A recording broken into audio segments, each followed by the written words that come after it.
Praise the Lord. இன்றைய தியானம் சங்கீதம் 19 1 முதல் 14 வரை. ராக தலைவனுக்கு ஒப்புவிக்கப்பட்ட தாவீதின் சங்கீதம். வானங்கள் தேவனுடைய மகிமையை வெளிப்படுத்துகிறது.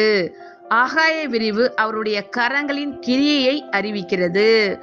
பகலுக்கு பகல் வார்த்தைகளை பொழிகிறது. இரவுக்கு இரவு அறிவை தெரிவிக்கிறது. அவைகளுக்கு பேச்சும் இல்லை, வார்த்தையும் இல்லை. அவைகளின் சத்தம் கேட்கப்படுவதும் இல்லை. ஆகிலும் அவைகளின் சத்தம் பூமி எங்கும், அவைகளின் வசனங்கள் பூச்சக்கரத்து கடைசி வரைக்கும் செல்லுகிறது. அவைகளில் சூரியனுக்கு ஒரு கூடாரத்தை ஸ்தாபித்தார். அது தன் மணவரையிலிருந்து புறப்படுகிற மணவாளனை போல் இருந்து பராக்கிரமசாலியை போல் தன் பாதையில் ஓட மகிழ்ச்சியாய் இருக்கிறது. அது வானங்களின் ஒரு முனையிலிருந்து புறப்பட்டு அவைகளின் மறுமுனை வரைக்கும் சுற்றி ஓடுகிறது. அதன் காந்திக்கு மறைவானது ஒன்றுமில்லை. கர்த்தருடைய வேதம் குறைவற்றதும் ஆத்துமாவை உயிர்ப்பிக்கிறதுமாய் இருக்கிறது. கர்த்தருடைய சாட்சி சத்தியமும் பேதையை ஞானியாக்குகிறதுமாய் இருக்கிறது. கர்த்தருடைய நியாயங்கள் செம்மையும் இருதயத்தை சந்தோஷிப்பிக்கிறதுமாய் இருக்கிறது. கர்த்தருடைய கற்பனை தூய்மையும் கண்களை தெளிவிக்கிறதுமாய் இருக்கிறது. கர்த்தருக்கு பயப்படுகிற பயம் சுத்தமும் என்றைக்கும் நிலைக்கிறதுமாய் இருக்கிறது. கர்த்தருடைய நியாயங்கள் உண்மையும் அவைகள் அனைத்தும் நீதியுமாய் இருக்கிறது. அவைகள் பொன்னிலும் மிகுந்த பசும் பொன்னிலும் விரும்பப்படத்தக்கதும் தேனிலும் தேன் கூட்டிலிருந்து ஒழுகும் தெளி தேனிலும் மதுரமுள்ளதுமாய் இருக்கிறது. அன்றியும் அவைகளால் உமது அடியேன் எச்சரிக்கப்படுகிறேன். அவைகளை கை கொள்ளுகிறதினால் மிகுந்த பலன் உண்டு.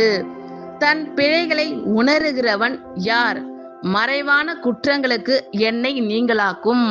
துணிகரமான பாவங்களுக்கு உமது அடியேனை விலக்கி காரும். அவைகள் என்னை ஆண்டு கொள்ள ஒட்டாதிரும். அப்பொழுது நான் உத்தமனாகி பெரும் பாதகத்துக்கு நீங்களாயிருப்பேன். என் கண்மலையும் என் மீட்பருமாகிய கர்த்தாவே, என் வாயின் வார்த்தைகளும் என் இருதயத்தின் தியானமும் உமது சமூகத்தில் பிரீத்தியாய் இருப்பதாக. வானங்கள் தேவனுடைய மகிமையை வெளிப்படுத்துகிறது. ஆகாய விரிவு அவருடைய கரங்களின் கிரியையை அறிவிக்கிறது. பகலுக்கு பகல் வார்த்தைகளை பொழிகிறது. இரவுக்கு இரவு அறிவை தெரிவிக்கிறது. அவைகளுக்கு பேச்சும் இல்லை, வார்த்தையும் இல்லை.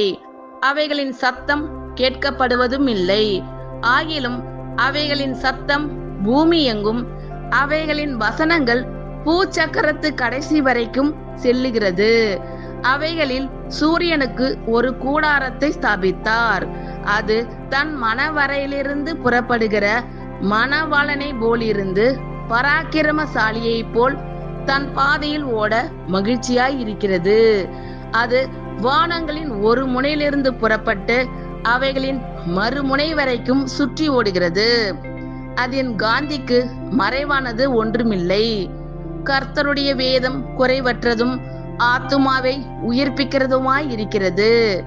கர்த்தருடைய சாட்சி சத்தியமும் பேதையை ஞானியாக்குகிறதுமாய் இருக்கிறது. கர்த்தருடைய நியாயங்கள் செம்மையும் இருதயத்தை சந்தோஷிப்பிக்கிறதுமாய் இருக்கிறது. கர்த்தருடைய கற்பனை தூய்மையும் கண்களை தெளிவிக்கிறதுமாய் இருக்கிறது. கர்த்தருக்கு பயப்படுகிற பயம் சுத்தமும் என்றைக்கும் நிலைக்கிறதுமாய் இருக்கிறது. கர்த்தருடைய நியாயங்கள் உண்மையும் அவைகள் அனைத்தும் நீதியுமாய் இருக்கிறது. அவைகள் பொன்னிலும் மிகுந்த பசும் பொன்னிலும் விரும்பப்படத்தக்கதும் தேனிலும் தேன் கூட்டிலிருந்து ஒழுகும் தெளி தேனிலும் மதுரமுள்ளதுமாய் இருக்கிறது. அன்றியும் அவைகளால் உமது அடியேன் எச்சரிக்கப்படுகிறேன். அவைகளை கை கொள்ளுகிறதினால் மிகுந்த பலன் உண்டு. தன் பிழைகளை உணருகிறவன் யார்?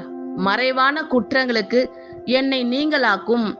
துணிகரமான பாவங்களுக்கு உமது அடியேனை விலக்கி காரும். அவைகள் என்னை ஆண்டு கொள்ள ஒட்டாதிரும். அப்பொழுது நான் உத்தமனாகி பெரும் பாதகத்துக்கு நீங்களாயிருப்பேன். என் கண்மலையும் என் மீட்பருமாகிய கர்த்தாவே, என் வாயின் வார்த்தைகளும் என் இருதயத்தின் தியானமும் உமது சமூகத்தில் பிரீத்தியாய் இருப்பதாக. ஆமேன். கர்த்தர் உங்கள் அனைவரையும் ஆசீர்வதிப்பாராக. God bless you all.